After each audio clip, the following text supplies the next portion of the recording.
Kadang-kadang ini paradigm kita, Ya. oh ini caleg ini kok orang Muhammadiyah agak beda ya. Ya, tapi ibu saya merestui itu dan saya yakin. Setiap ibu dari merestui itu udah oleh ibu dan saya percaya dengan itu dari dulu. Sehingga kemarin pun saya di CT daftar caleg tetap tanggal 3 November. Saya telepon ibu, Mak, gitu kan, lulus istilahnya DCT, kemarin DCS, tetap di Sumbar 1. Bismillah, Mak cuman berdoa, modal Mak. Itu saya langsung berkaca-kaca mata saya itu. Kalau dia berkata seperti itu, apapun yang Mak kasih walaupun sebuah doa, itu bagian saya untuk berjuang. Dari dulu seperti itu. Sehingga saya yakin betul kepada yang muda-muda ya, walaupun saya juga punya anak saya sekarang di Jogja ya, S1-nya juga beasiswa di Taiwan di Longhua University. Saya sampaikan ke anak saya juga si Fadel ya. Fadel, kamu jadi diri sendiri, berjuang diri sendiri, tapi orang tua jangan dilupakan.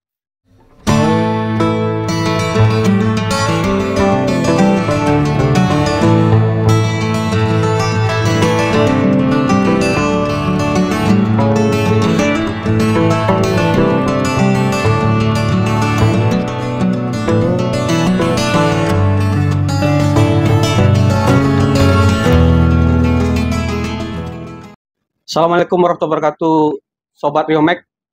Kembali kita podcast di Riomek TV. Kali ini bersama abang kita, Bang Nur Hamid. Ya. Assalamualaikum, selamat pagi deh. Assalamualaikum Bang. Makasih Bang, telah datang. Abang kita ini cukup lama di Provinsi Riau. Dia lahir di Kampar Bang ya. Terus berkiprah di berbagai organisasi. Mungkin lihat profilnya bila Bang, profil abang lahir. Jadi posisi saat sekarang memang I am politician. Jadi kawan-kawan pada aktivis mungkin pilihan-pilihan kita dalam perjalanan hidup itu memang ada pilihan yang perlu kita fokus terkait itu. Karena latar belakang abang dulu pernah di aktivis di Muhammadiyah, di Himpunan Mahasiswa Islam dan yang lainnya di Semarang gitu waktu di kuliah. Kalau latar belakang abang kan orang kampung lah bahasa. Saya katakan orang kampung karena memang dari SD itu saya di Kampar sampai SMA, habis itu saya mahasiswa undangan setelah itu di Universitas Diponegoro. Dan hari ini juga Universitas Diponegoro, saya juga ketua IKA Undip Riau di DPP, ketua DPP IKA Undip. Dan itu membuat saya lari ke fokus saya sekarang karena organisasi itu kan separuh politik. Ya, betul. Nah, di Dede juga mungkin tahu karena orang tua Dede juga katakanlah juga pembimbing saya lah dalam hal di Muhammadiyah Riau. Muhammadiyah Riau ini sampai di ranting pun saya aktif di Muhammadiyah. Alhamdulillah dan ibu saya juga ketua Aisyah di Aisyah Kabupaten Kampar 2 periode. Ya, Umi lah dipanggil Umi. Sehingga pilihan saya hari ini juga menjadi pertanyaan mungkin dari kawan-kawan. Jadi kayaknya jas merah kan, jangan lupakan sejarah. Jangan lupakan sejarah ya. Sejarah saya Muhammadiyah gitu. Jadi jas merah hari ini mungkin kawan-kawan sudah tahu saya berpartai politik dan saya juga mencalonkan di Dapil Riau Sumbar 1, ada 11 kabupaten kota gitu ya. Dan ini menjadi sebuah hal yang menarik bagi saya, tantangan. Kalau latar belakang seperti diketahui asam garam itu sudah kita jalani lah. Waktu kecil saya alhamdulillah mandiri diajarkan oleh ibu saya karena orang tua tunggal ya. Pada posisi bukan berarti kita menyalahkan masa lalu, tapi historikal, filosofis dan empiris hari ini itu dari sejarah hidup kita. Dan sejarah hidup kita membangun filosofis hidup. Nah, setelah ini baru secara empiris hari ini seperti apa kita, itulah diri kita dari sejarah dan filosofis hidup. Nah, maka sejarah tadi karena profil, menarik bagi saya menyampaikan ke publik, mesti dalam konteks pilihan nanti, karena ini persoalan pilih-memilih ini, juga saya di KPU Riau dulu kan, ketua KPU Provinsi Riau, ketua KPU Kabupaten Kampar, ya. Kemudian juga saya pernah di panitia pemilihan luar negeri di Kuala Lumpur, KBRI, waktu saya kuliah S3 di Universiti Kebangsaan Malaysia, ngambil sains politik. Maka sesungguhnya sejarah itu yang membuat saya mungkin membangun paradigma saya. Paradigma dalam konteks masa depan yang harus betul-betul kemanfaatan jelas. Kalau saya mungkin di aktivitas sosial saja, seperti organisasi yang sekarang, kemudian saya juga punya yayasan, ya. Yayasan saya itu juga ada yang ketua dan pembina itu ada 3 yayasan sekarang. Dan sebelumnya juga ketua cabang Al-Azhar. Ya. Cabang Pekanbaru dari Al-Azhar Jakarta. Yang hari ini anak-anak saya bersekolah di situ. Dahulu waktu saya mau mendirikan Al-Azhar dengan Profesor Jimli Asediki, saya konsultasi dengan Pak Wan Abu Bakar, Kapolriau ya. Pak Wan, saya orang Muhammadiyah Tulen, tidak bisa saya lari dari Muhammadiyah, tapi Al-Azhar memberikan kepercayaan saya kepada ketua cabang Pekanbaru, Riau lah katakan, baru pertama merintis itu. Alhamdulillah waktu itu muridnya 14 orang. Hari ini ratusan, bahkan hampir ribuan ya. Jadi sudah antri mendaftar di sini. Maksud saya apa yang menjadi cita-cita kita, saya lebih yakin bahwasanya filosofis yang kita bangun tadi dari sejarah hidup kita, ada kajian ya, penelitian di salah di UI juga diteliti terkait dengan evolusi budaya dan altruisme. Apa altruisme itu? Sikap rela berkorban. Bukan berarti saya seorang yang sangat rela berkorban, tidak. Karena ibu saya dulu membangun persepsi itu dan mematri kita supaya sering berbuat untuk hal yang positif, kemudian lakukan saja. Kalau dapat uang, alhamdulillah. Kalau tidak dapat uang, kamu dapat pahala. Allah. Kemudian kalau tidak dapat pahala, kamu jadi kebaikan di tengah masyarakat. Itu yang ditanamkan oleh ibu saya, dan kebetulan saya pengagum ibu saya. Allah. Sekarang juga partai saya juga seorang ibu, ketua umumnya. Kan begitu ya? Bu Mega. Tahu lah sendiri. Sehingga saya juga kalau bicara ibu-ibu itu saya sangat menyentuh. Karena saya dididik oleh orang tua tunggal yang dari ibu yang kuat. Saya juga masuk dalam tokoh inspiratif Riau kalau tidak salah, perintis sekolah. Ibu saya hari ini juga punya tahfiz, punya PAUD. Di usia beliau 78 tahun. Saya baru membuat cabang lah Al-Azhar di Riau gitu. Sekolah ini juga tahfiz ya, yang kita duduk di sini, kantor konsultan saya juga.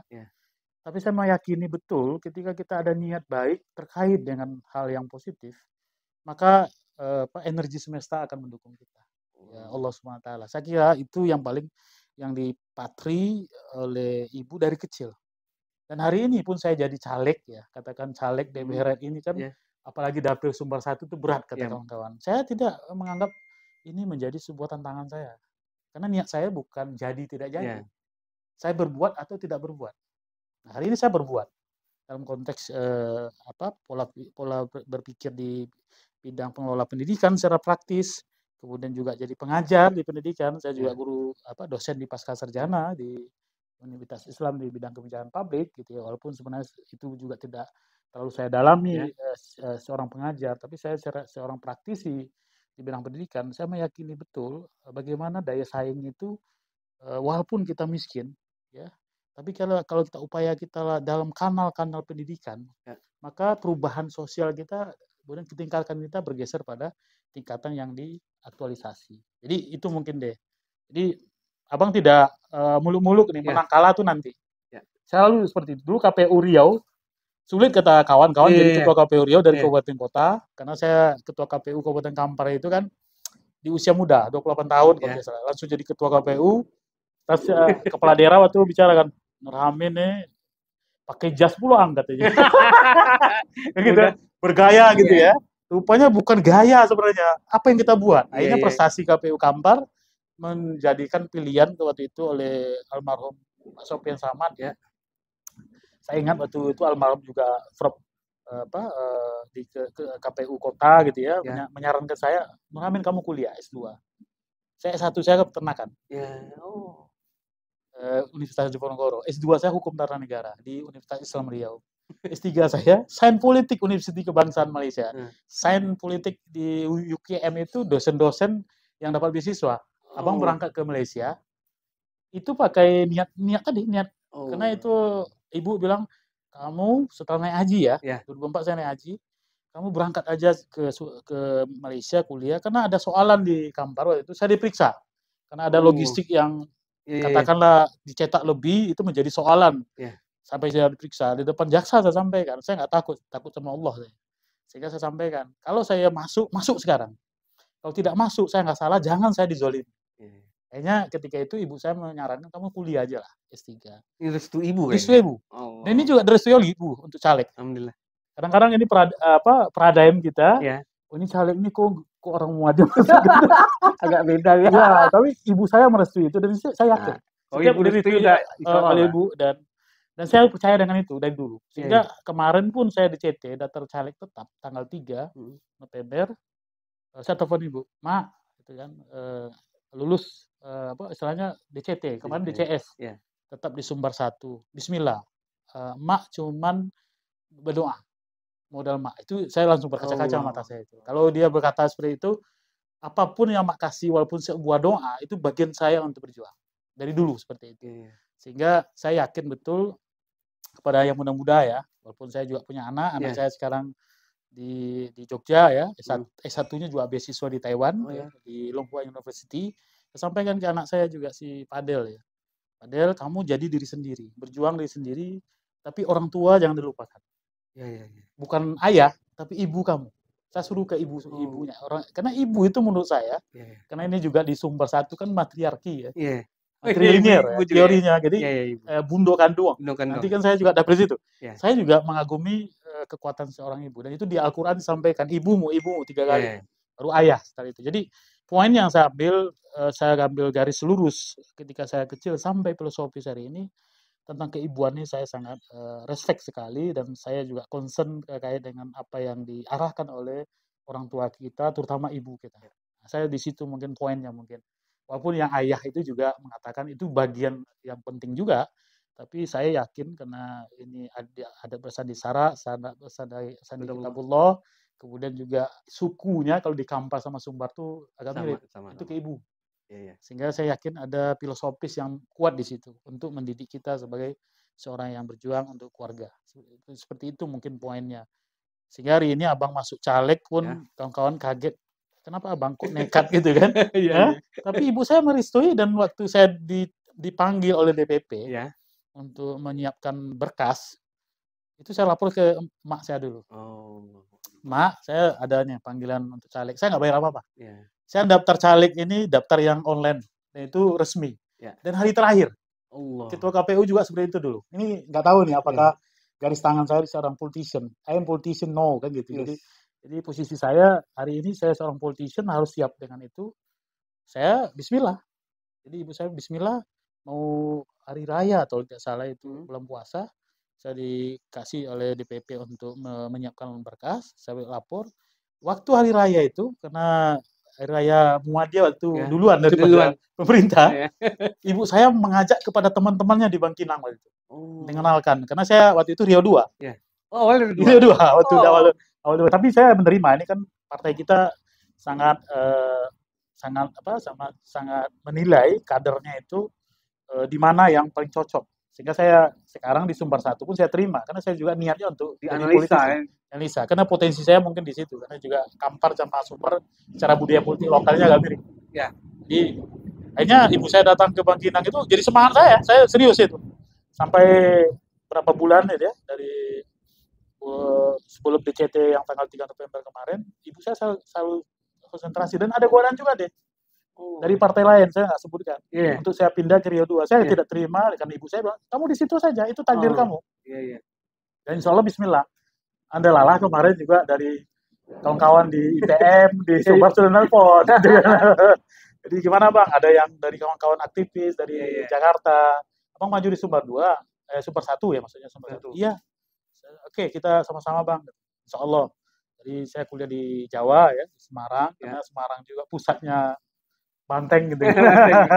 Banteng merah ya. Jadi posisi Jawa Tengah itu mendidik saya juga untuk S1 dulu. Jadi balik ke profil saya tadi juga, karena ini temanya profil. Saya S1 itu karena merantau ya deh ya. SD saya jual kerupuk jange waktu kecil. Jadi kalau saya jumpa di SPBU, ada orang jual kerupuk jange, pasti saya beli. Pasti beli. Karena saya jualan itu waktu SD. Dan saya kalau saya tanya yang kedua tuh, kamu jual kerupuk jange, yang kedua kamu sekolah nggak? Sekolah saya tambahin dikit lah kadang-kadang. Karena saya terasa waktu jualan kerupuk jange waktu SD, saya juara ranking saya. Tapi saya jualan. Karena mak yang nyuruh pakai sepeda kemana warung-warung. Kadang yang sedihnya waktu itu, jual kerupuk jange, tahu kan kerupuk itu kalau udah 2 hari 3 hari lembut ya. itu bawa pulang, mak nggak laku mak. Itu sedih saya itu karena nggak laku dagangannya. Saya pengen store ke emak waktu itu. Kan kita bersaudara 7 orang, laki-laki 5. Iya 5, 2 perempuan. Sekarang perempuan di Jakarta satu di sini ya di Riau. Dan kakak saya yang besar itu di Batam waktu itu. Merantau lah katakan. Saya di kampung. Sehingga kalau motong kerbau kan ibunya jual daging, kulitnya itu dibawa di rumah, jual pupuk jange. Dan saya harus menggoreng, membuat dengan lilin gitu. Nanti pulang sekolah harus diantar atau pagi sebelum sekolah belum berangkat juga antar dulu. Itu kebiasaan saya. Dan hari ini juga. Dan saya catat mungkin ini bukan saya mengatakan saya seolah lebih dari yang lain, tapi positioning kemarin saya ketua KPU Riau kan pemuncak lah di provinsi ya. Karena ketua KPU itu kabupaten provinsi. Kalau di pusat kita politik. Saya tes KPU pusat itu 3 kali, nggak lolos. Faktor variabel banyak kan disitu untuk mengukur orang. Kita bukan Riau, nggak bagian yang kuat juga di politik di nasional kan, provinsi yang kecil gitu ya. Jumlah pemilihnya bahkan partai-partai ini juga tidak terlalu kokoh untuk menjadi bargaining position di elit-elit nasional. Sehingga saya yakini perjalanan itu kementerian itu membangun optimisme saya.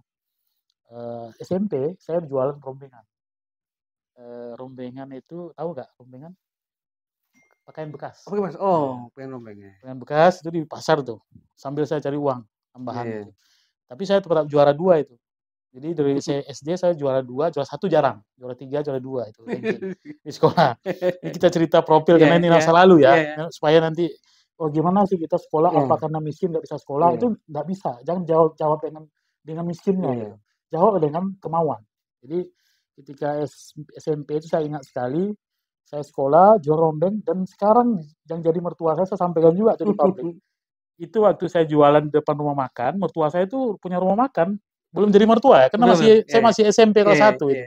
SD juga saya udah mulai sebenarnya, tapi SMP kalau tidak saya jual rombengan itu di tengah pasar, di pasar Kampar itu. Saya buka lapak hari Minggu, itu belum laku sampai saya laku baru makan sate deh. Kalau nggak laku tuh nggak makan saya dong. Sehingga goni-goni itu yang kain-kain second itu dari panjang itu, nanti saya hamparkan di kertas di plastik hitam ya, di tengah panas terik itu. Kita nanti kebetulan saya di depannya rumah makan itu. Istri saya masih muda waktu itu, masih SD. Tapi orang yang punya berada lah kalau di kampung, dia juga dia sudah mandi, rapi, berbedak. Kalau di kampung berbedak itu sudah harum. Kalau saya masih jual rombeng gitu kan. Jual rombeng di depan warung itu nggak boleh. Kalau jual rombeng di depan warung kan nggak nyaman orang. Nggak ada, sebenarnya bukan salahnya mertua saya, diusir saya. Diusir. Cuma saya waktu itu tidak marah, memaklumi bahwa saya diusir karena nggak cocok. Rombengan ada di rumah makan gitu loh.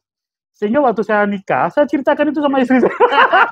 Jadi mungkin doa saya waktu itu dapatlah anak itu mungkin. Terzalimi ya. Tapi tidak boleh ngomong itu. Tapi itu hikmah. Dan mertua saya waktu itu mengiyakan, pernah ingat gitu. Cuman tak salah mertua saya, calon mertua waktu itu ya, karena masih belum jadi mertua tuh.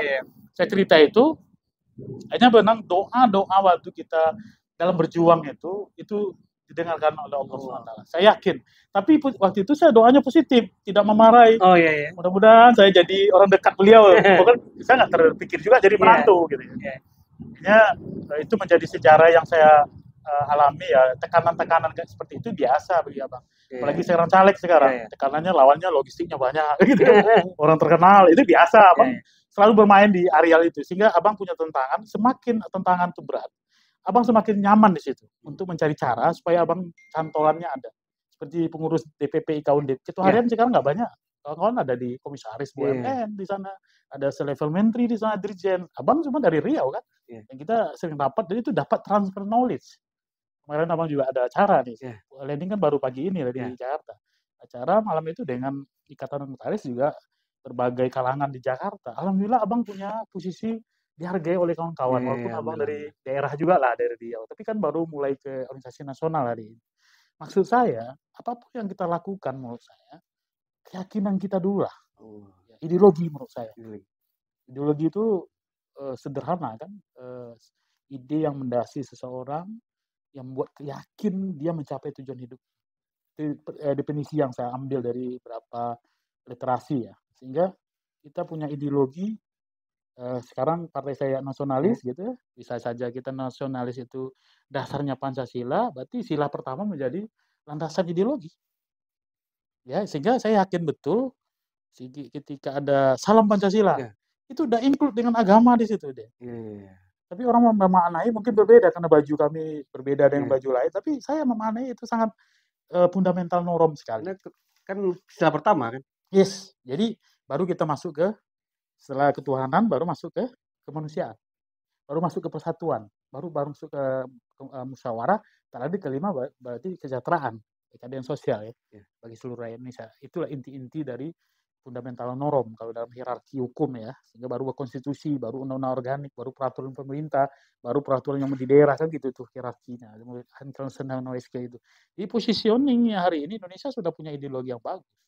Kita beragama, tidak ada yang menyalahi, tidak boleh penistaan agama. Nah, sehingga saya yakini betul partai hari ini itu tempat saya berjuang juga di bagian-bagian ya keberagaman di partai kami, tapi positioning kita harus juga dengan kepatuhan kepada nilai yang mendasar tadi, fondasi kita ya Pancasila katakan demikian. Tapi ketika kita beribadah, ya kita harus serius.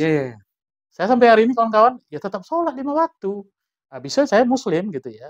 Dan saya juga sholat subuh jamaah, itu bagian yang penting bagi saya. Tapi posisi tampilan itu persoalan berbeda, ya warna juga beragam kita di partai. Tapi posisi perjuangan menurut saya yang tadi kembalikan lagi, bagaimana di hati kita.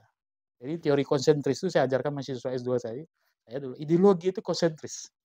Jadi Anda tidak boleh membicarakan ideologi secara terbuka sekali ketika Anda punya nilai-nilai sendiri dalam hati Anda, dengan pikiran Anda itu lebih. Kalau di ketauhidan di agama Islam, teologi di agama Nasrani lah kata demikian, di dua terminologi itu.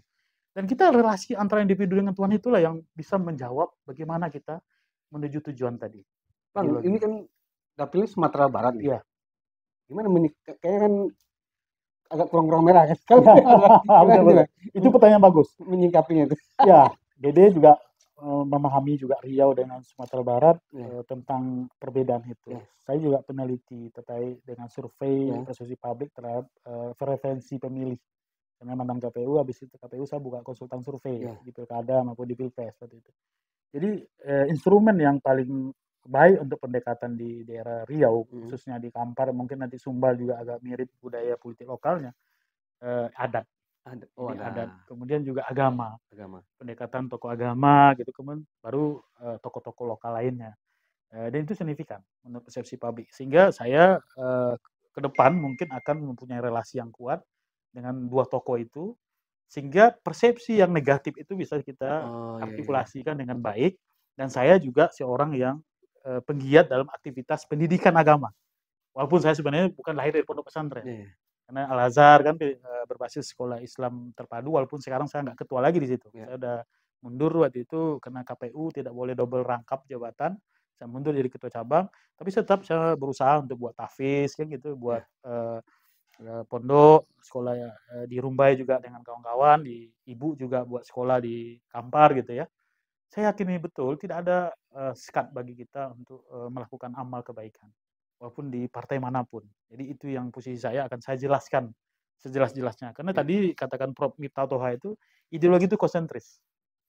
Sangat privat sekali. Sehingga ketika kita yakini itu sebagai tujuan kita dan dunia dan akhirat, maka sesungguhnya kita yang akan merasakan perlindungan Allah SWT, bahkan tujuan yang kita harapkan itu tercapai. Bang, ini kan kita lihat menyingkapi lah. Kan kalau lihat pemilu sebelumnya kan tinggi yang apa golput, kan apatis masyarakat. Gimana biar kampanye yang paling bagus itu sebenarnya bagaimana relasi kandidat atau katakan caleg atau di Pilpres. Kalau Pilpres semuanya tidak akan bisa bertemu langsung dengan pemilih. Tapi posisinya bagaimana pemilih itu mempunyai persepsi, dan persepsi yang signifikan itu dipahami oleh caleg seperti saya, itu bagian yang harus diselesaikan. Itu berikan penjelasan kepada mereka, walaupun nanti melalui digitalisasi kita. Kemudian bagaimana kita juga turun langsung. Habis ini kan juga akan saya turun langsung kan. Nanti posisi ini juga dengan struktural yang formil non formil kita pakai dalam konteks relasi tadi. biar artikulasi apa pemikiran kita terkait pemilih tadi bisa sinergis. Nah, jadi kolaborasinya menurut saya nanti dalam posisi elit lokalnya dan nanti pada posisi pemilihnya tadi yang sampaikan kenapa tidak harus banyak golput karena mereka tidak memahami bahwasanya pemilu adalah alat perjuangan sebenarnya untuk melakukan perubahan dalam konteks bagaimana relasi konstituen yang tidak memilih tadi memahami betul penting ini pemilu karena rotasi elit atau kepemimpinan negara di pemilu. Tergantung. Kalau kita nggak ikut, maka kita tidak punya kontribusi untuk menyatakan negara ini bakal menjadi pemimpin yang baik. Pilihan yang tepat untuk membangun relasi antara warga negara dengan pemimpinnya. Maka pemilihan langsunglah menjadi wadah. Saya KPU udah sampaikan waktu sosialisasi yang saya sampaikan. Kalau Anda pun golput, pemilu tetap jalan. Tapi ketika golput itu menjadi suara yang benar-benar itu punya hati nurani dan itu meyakini itu menjadi sebuah kebaikan kepada kandidat dan kandidat yang sebenarnya tidak politik uang, money politik contohnya, maka sesungguhnya dia juga membela. Bahkan dikatakan dalam terminologi mujahadah. Mujahadah itu bersekolah mujahadah. Saya sampaikan demikian karena kawan-kawan yang memahami agama kadang-kadang ada yang kelompok yang pemilu itu golput itu pilihan ideologinya. Saya juga dapat penelitian itu. Jadi ada dua menurut saya di dalam golput itu, dalam penelitian saya. Pertama pemilih yang betul-betul dia diongkosin baru datang, dan itu pragmatis. Yang kedua ideologis, jadi tidak seideologi. Dan ini sudah mulai berkurang. Karena dulu pernah saya sampaikan dalam Porkompinda waktu saya ketua KPU dapat riset itu 2018 kalau tidak salah. Menurun Mas ya? Iya. Dan itu riset dari survei ya, dari 8.000 responden malah besar itu. Margin of error-nya 2,5% atau 3%. Sehingga saya memahami golput itu sangat kompleks sebenarnya. Jadi tidak golput, orang nggak datang, nggak dikasih uang, nggak datang. Ada hal yang ideologis. Jadi mereka tidak meyakini pemilu itu halal. Nah, itu jadi catatan saya waktu itu. Sehingga saya lakukan pendekatan bahwa negara penting kita bangun persepsi positif. Karena ada umat di dalam juga. Saya datangi tokoh-tokoh agama itu ke rumah-rumahnya. Bahkan saya tidak akan menjadi semacam blow off ke media begitu. Ini variabel yang perlu kita benahi. Dan saya waktu itu presentasi di depan KPU RI. Di Wakatobi, di Labuan Bajo ada rapim pimpinan KPU dan saya membawa naskah tentang penelitian itu dan diiyakan oleh Mas Sigit Pamungkas waktu saya mendengar itu. Bahwa golput itu bukan golput pemilih pragmatis yang tidak mau dibiayai, tapi ada ideologis yang bisa berisiko jangka panjang kalau kita tidak melakukan komunikasi politik yang baik dengan mereka. Mereka juga anak bangsa. Sehingga radikalisme dan fundamentalisme yang menurut ekstremisme itu menurut saya terminologinya jangan persinya negara luar, persi kita. Saya tidak membenci mereka. Bahkan di lingkungan kita terkecil lah, keluarga kita sendiri ada yang berpikir seperti itu. Tapi saya pahami, ini adalah perjuangan, tetapi posisi kalian mudah-mudahan kita berbeda pandangan, tapi mudah-mudahan kita memahami jangka panjang. Ini ada perjuangan yang baik. Dan sampai dialogisnya seperti itu, dialektika seperti itu, Dede. Jadi saya tidak memandang itu menjadi sebuah ketakutan, tapi sebuah tantangan bagi kita untuk melakukan sosialisasi yang mendalam. Sehingga politisi mesti harus itu garapannya juga. Sehingga jangan jadi polarisasi. Sehingga poin kita di situ kesadaran kolektif.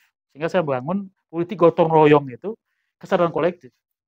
Jadi caleg harus membangun humanis, jadi kemanusiaan. Kalau kita merasakan lawan seperti di Gaza, dan saya juga kemarin saya posting di media sosial saya, ya betul-betul saya anti terkait peperangan, anti kekejaman terhadap kemanusiaan, itu saya tantang betul itu. Dan partai kita di depan itu karena presiden pertama kita Soekarno meyakini perjuangan Palestina itu sebuah penegakan tentang hak-hak kemerdekaan mereka. Ini poin yang sangat penting bagi kita untuk mengatakan bahwasanya kemanusiaan itu mesti kita lakukan. Tadi kalau salah ideologi, reideologi. Dan kita pahami itu menjadi sebuah bangunan kita bersama. Karena apa yang kita ragukan lagi di bangsa ini? Kita mengatakan mayoritas Muslim dan kita di sini tidak pernah perang. Saya bertanya sekarang, apakah ini kan prinsip sekali supaya kita memahami ya, masuknya Islam itu dengan perang atau tidak? Enggak ada dengan perang. Tidak. Saya dapat literatur buku Ibnu Battuta yang manusia pertama Muslim masuk ke Aceh. Dan itulah manusia pertama Muslim yang masuk dengan kapalnya Eropa. bukunya itu ilmiah. Anak saya sekarang yang ketiga, itu anak-anak saya Attila Muhammad Batuta namanya. Jadi alat keyakinan saya bahwasanya bukan peperangan dalam agama. Tapi elit agama lah membuat peperangan itu. Jadi positioning kita hari ini jangan ada kebencian dalam masalah itu. Kenapa? Kalau kita pikirkan seorang Ibnu Batuta masuk ke Indonesia dalam sejarah, tadi juga karena ini sejarah kita kaji juga sebagai sebuah nilai filosofis. Pemahaman kita ketika masuk ke Indonesia dengan kapal Eropa, dia juga hafiz, dia membaca segala macam itu untuk berdakwah, berkembang mayoritas hari ini. Apa yang kita jawab dari hipotesis itu atau jadi tesis hari ini? Itu takdir Tuhan, bukan karena peperangan. Ya, harus diilmiahkan itu. Sehingga kekerasan hari ini menurut saya tidak sepakat untuk melakukan dakwah yang beralir kekerasan. Dan selalu saya bergerak di bidang pendidikan. Karena dengan pendidikan kita baru paham. Ketika saya doktor politik, baru saya paham politik itu seperti ini. Betul-betul saya mempelajari konsep teori besarnya, bagaimana sporting teori, bagaimana teori empiris juga ya, atau grounded teori segala macam itu akademik sekali. Jadi positioning kita memahami itu harus memahami dulu, baru kita bercerita, baru kita melakukan gagasan. Karena idenya landasannya kuat. Kalau landasan lemah nanti kita jadi terombang-ambing. Di positioning itu harus kita bangun. Alhamdulillah Bang, udah panjang lebar. Mungkin ada closing statement Bang. Closing statement. Saya meyakini apapun partai kita, apalagi saya di aktivis Muhammadiyah ya, dan saya tidak bisa hilang karena kartu Muhammadiyah itu yang di dalam dompet abang. Pertama abang letakkan di dalam dompet abang itu bukan KTP di bawahnya. Kartu partai di bawah itu Muhammadiyah dulu. Sampai hari ini. Darahnya hijau berarti ya? Boleh dilihat itu ambil tas saya itu, boleh terakhir. Biar memahami begitu saya ideologi Muhammadiyahnya. Karena saya sampaikan ini, posisi saya harus dipahami, saya itu memang dalam konteks relasi dengan ormas-ormas keagamaan kuat. Dan kemarin saya ngaji juga di Jakarta, di rumah teman, di kawan-kawan Nahdlatul Ulama, saya ngaji ada 3 kali. Jadi saya dianggap sampai guyon gitu, Muhammadiyah udah NU gitu. Tapi saya ingin belajar, ingin mengetahui konsep-konsep Muhammadiyah dan NU karena ormas besar. Ya, closing statement saya, NU Muhammadiyah inilah menjadi semacam resolusi ketika ada goyangan di negara. Sehingga waktu 65 revolusi yang gagal itu ada ormas yang membuat agregasi ya. Kemudian reformasi, Gus Dur naik dan tokoh nasionalisnya ibu kami, Ibu Megawati gitu ya. Amin Rais Muhammadiyah. Kan ada tiga orang yang buat. Dan itu dibenarkan oleh Alfred Stefan waktu abang seminar di Madrid, Spanyol, International Conference di International Political Science Association. Saya berdua dengan mahasiswa Malaysia, teman saya berangkat di sana. Seminar pertama abang di luar negeri ya. Walaupun dengan bahasa Inggris yang tidak terlalu bagus lah, saya mengakui itu. Tapi konsep saya sampaikan bagaimana percepatan akselerasi demokrasi di Indonesia. Sehingga Stefan berbicara di depan, di Indonesia NGO yang paling kaya itu di dunia cuma satu di dunia, Muhammadiyah. Asetnya banyak, masyarakatnya tidak terlalu pengikutnya terlalu banyak, tapi asetnya banyak. Kalau di Amerika, di luar negeri, dan itu tidak mengatakan di situ cuma orang Indonesia, cuma saya mungkin. Karena saya mewakili mahasiswa Malaysia waktu itu. Karena itu seminar internasional Asosiasi Ilmu Politik. Setelah Huntington di teori besar gelombang demokrasi itu Alfred Stefan hari ini yang masih hidup. Beliau mengukakan, kalau salah itu Saiful Mujadi Research and Consultant waktu di adopsi datanya di Indonesia itu. Jadi kita bangga sebagai orang NU dan Muhammadiyah. Itu. Jadi saya meyakini setelah Anda memahami ormas, masuklah ke partai politik. Partai politik manapun yang penting kita ada keguyuban. Muhammadiyah emang berwarna kan? Iya, berwarna. Dan kita berwarna. Warnanya juga banyak. Banyak warnanya. Dan kita biasanya selalu konsolidasi dan kompromis. Itu deh. Jadi kita harus kompromis untuk perjuangan umat dimanapun kita berada. Abang sekarang di Merah. Siap. Dan mudah-mudahan dimanapun Adinda dan Ayahanda atau Aisyah yang juga beraktivitas di bidang politik gitu ya. No problem kita berbeda, tapi satu tujuannya untuk keumatan dan untuk warga negara yang masa depannya tentu saja kita punya tanggung jawab. Amin. Rahmatan lil alamin. Iya, rahmatan lil alamin. Rahmatan lil alamin itu bagian yang sangat mendasar bagi perjuangan hidup. Jadi kalau kita nggak bermanfaat untuk alam semesta, kita merasa waktu-waktu kita sia-sia. Dan hari ini abang tetap bersyukur. Walaupun jadi caleg, menang kalah itu nanti. Iya. Alhamdulillah. Kan udah dapat restu tadi Ibu. Ya, Alhamdulillah, ya, insya Allah. insya Allah. Dan yakin saya dengan itu, kalaupun nanti pun ada posisi yang lain untuk mengabdi untuk negara. Terima kasih. Alhamdulillah. Makasih banyak Bang. Yap, sama-sama. Baik, Sobat Yomek, sudah panjang lebar sama Bang Nurhamin. Semoga sukses Bang ya. Amin. Podcast kali ini disembori oleh Butik Umroh. Wassalamualaikum warahmatullahi wabarakatuh. Waalaikumsalam warahmatullahi wabarakatuh.